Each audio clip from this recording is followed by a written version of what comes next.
Welcome, everyone. I'm going to call to order the special meeting of the Maplewood Economic Development Authority, Monday, July 25th, 2022. Ms. Sint, would you do the roll call, please? Commissioner Cave? Here. Commissioner Juniman? Here. Commissioner Abrams? Here. Commissioner Villavicencio? Here. President Knudsen? Here. Thank you. May I have a motion for approval of the agenda? Second. Moved by Commissioner Abrams, seconded by Commissioner Cave. Any discussion? Hearing none, let's call for the vote. All those in favor? Aye. Aye as well. Next, could we have a motion to approve the minutes of the July 11th, 2022 Economic Development Authority? I move approval. Second. Moved by Commissioner Juniman, second by Commissioner Abrams. Is there any discussion? Hearing none, all those in favor? Aye. Public hearing tonight, no unfinished business. We have new business tonight. We're going to discuss a term sheet with Enclave Companies for the redevelopment of 3090 South Lawn Drive. So I'm going to turn that over to Assistant Executive Director Thompson. Thank you, President Knudsen, members of the Economic Development Authority. So tonight, we called a special meeting as we can as the EDA to review a timely item, a project related to the redevelopment of the Myth nightclub. Enclave Companies, the developer, has a purchase agreement to purchase the Myth building and the site. Under their proposed plan, the entertainment venue would be closed, and then the building and all of the site improvements would be demolished, and then they are proposing a redevelopment of the site into a high-density market-rate apartment project on the property. So just a brief overview of the project for now. Certainly this will come forward in the future with land use approvals and whatnot for more review of the design and the project itself. But an overview is it's a 237 unit apartment, 237 unit project. It'd be 4 stories in height. It's predominantly 1 and 2 bedrooms, but there would be a number of studios and then a small number of 3 bedrooms that would be constructed in the building. The site plan and preliminary designs that have been submitted for the project are driven and by our new North End zoning district. As you know, recently, within the last year, we adopted a new overlay district to implement the vision plan, which provides enhanced design requirements, site plan requirements to kind of drive the developments that's consistent with our vision plan. It has a number of things that are important to note. One, I think with that we've now articulated enhanced material requirements, so kind of an enhanced level of design in these buildings. And then, as you know, if we've talked about, it also implements a reduced parking requirement in the North End. So this project would take benefit of that reduced parking requirement, noting some of the pedestrian and transit investments in the area, but then also drive higher quality levels of design with the building as it moves forward. Mm-hmm.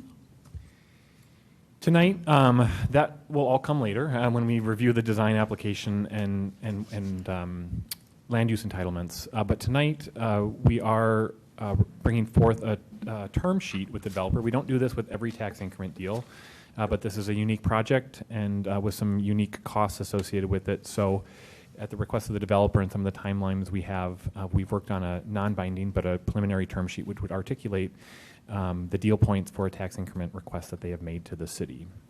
So we have Keith Dahl here from Ellers, who will provide the financial analysis and some of the costs related to the project, and certainly can answer any of the development pro forma analysis that he's done. We also have Patrick Brahma with Enclave Companies here tonight to answer any questions on the development itself. So with that, Mr. President, I would turn it over to Mr. Dahl. Thank you. Go ahead and state your name and so forth. Good evening, President, EDA Commissioners. Keith Dahl, Municipal Advisor with Ellers, the financial consultant of the city and EDA. Jeff gave a high-level overview of the project, but as far as the project goes with the pro forma analysis that was conducted by Ellers, we really look at the development budget. We want to understand the costs in comparison to what's typical within the industry. So land acquisition, financing fees, professional services, developer fees, and then ultimately construction costs.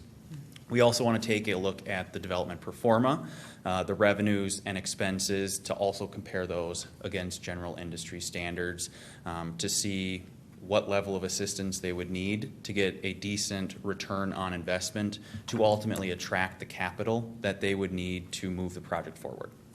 Because ultimately, at the end of the day, the project will need to hit a general industry standard for a return on investment to move forward. And so that's ultimately what we're solving for, trying to figure out what that gap in the project is.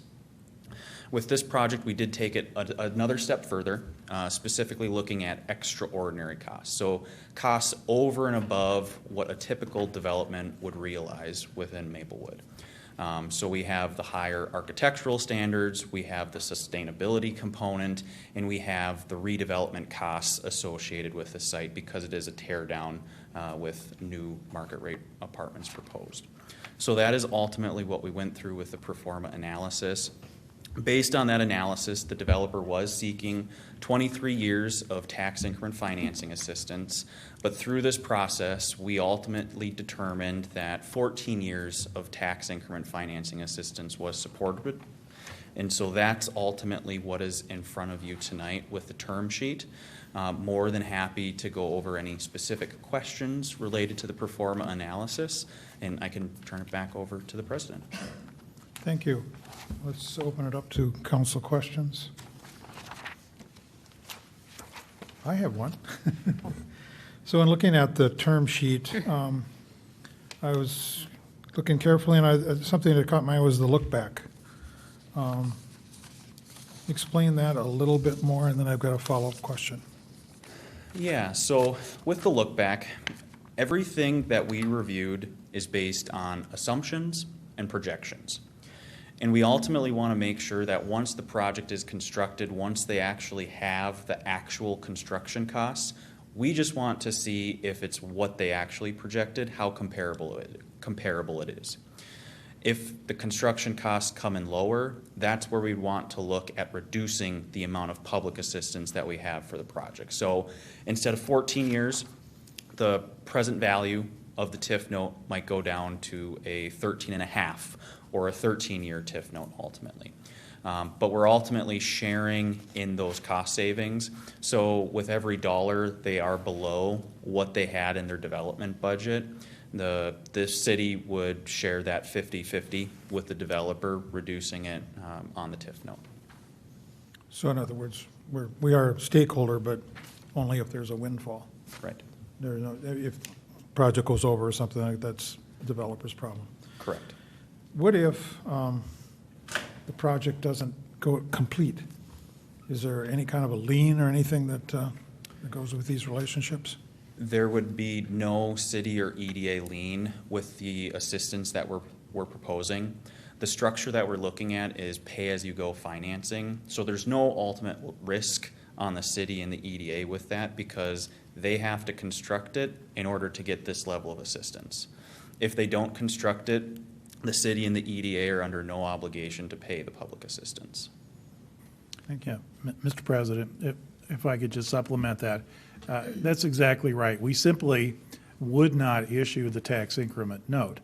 The development agreement will set out a number of conditions precedent to issuance of the note.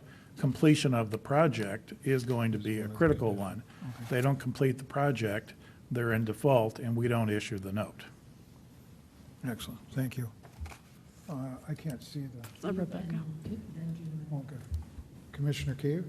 A question, I don't know if this is, now that I think about it, because the design and stuff hasn't been done, but you mentioned in the financial request about solar panels, but it also mentions on the 4th floor it's going to be a patio and everything else. And so I'm just thinking aesthetically how you're going to do that with, I know you're not going to, you are.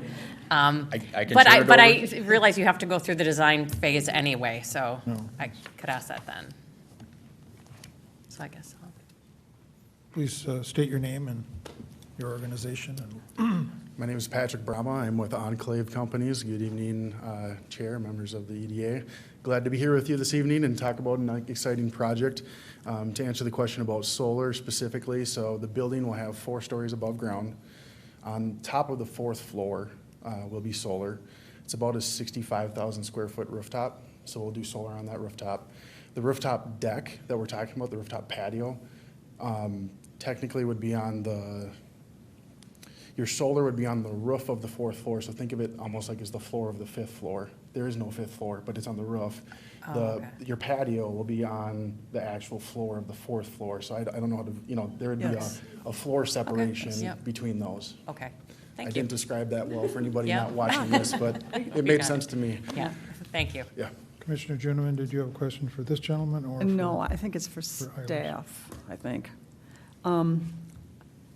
Under the financial requests and for what pieces it's applicable. The second one is demolition of existing improvements and site cleanup. With the size of this building, and we've done this in the past for some projects, is there a possibility of saying deconstruction as much as possible rather than demolition? Deconstruction implying that whatever that they knock Saved. apart is recyclable, can be used. Yeah, President and Commissioners, that's certainly something we can look at and request of the developer as part of the final development agreement. Especially if we're going to use TIF. But I know we've done it with other buildings, and it doesn't turn out to be that great an issue financially, but it's an issue for how it looks, what we want. And people do find out uses for things that they never dreamed there would be a use for when it's ground up or wound up or whatever they do with it. But anyway, I would like us to consider that. Thank you. I'd like to hear from Commissioner Abrams. I didn't have any questions at all. I do, I'm very interested in this project.